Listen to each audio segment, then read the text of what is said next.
All right, UFO believers, listen up. You may well be vindicated. We are back with an out-of-this-world town square and a new book out later this week. Government officials, pilots, and scientists going on the record about their own close encounters.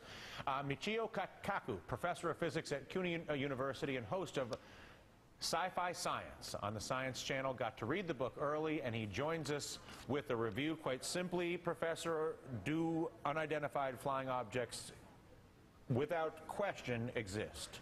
95% of all UFO sightings can be immediately identified as the planet Venus, weather balloons, weather anomalies, swamp gas, you name it, we've got it nailed.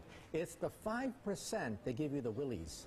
5% remain totally unexplained. And you're saying to 5% unexplained to the point where they are legitimately an unidentified flying object. And we're talking about generals. We're talking about Air Force pilots. We're talking about governors of states that claim that, hey, this is beyond our understanding of the laws of physics. Can I have an unidentified flying object that is not necessarily from some other place?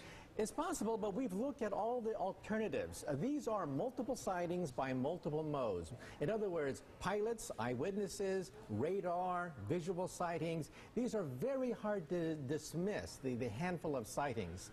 One over Alaska, another over Belgium, another over Iran. The handful of things that still cannot be explained defy known laws of physics. So then, by that definition, does this confirm the existence of life on other planets, in your opinion?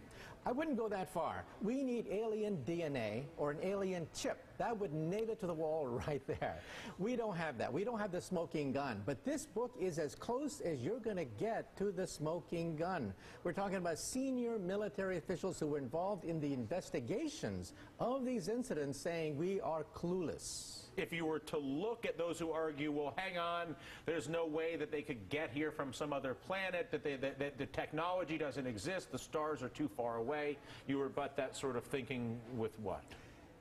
Those people assume that there may be 100 years ahead of us, in which case it's impossible for them to reach us. But if they're 1,000, 1,000,000 years ahead of us, then new laws of physics begin to open up. So we have to open our mind to the possibility that they're not just a super version of us, that they could be thousands, millions of years more advanced. Why would they not then pay us a visit in a way that is more recognizable? Go visit the White House, maybe stop out to Yellowstone.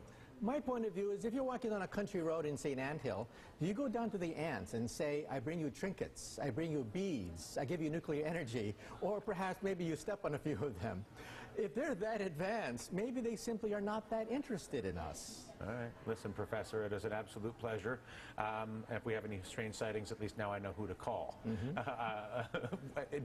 Before I let you go, do you teach on this subject at the university? On UFOs I mention it when I teach astronomy. Also in Sci-Fi Science, we have a whole episode about what kinds of physics could open up in the next 1,000, next million years. They could let us travel a few million miles at a time. New kinds of physics on the Science Channel. Very cool. Listen, a pleasure. That does it for us. I'm Dylan Radigan. Hardball's up right now.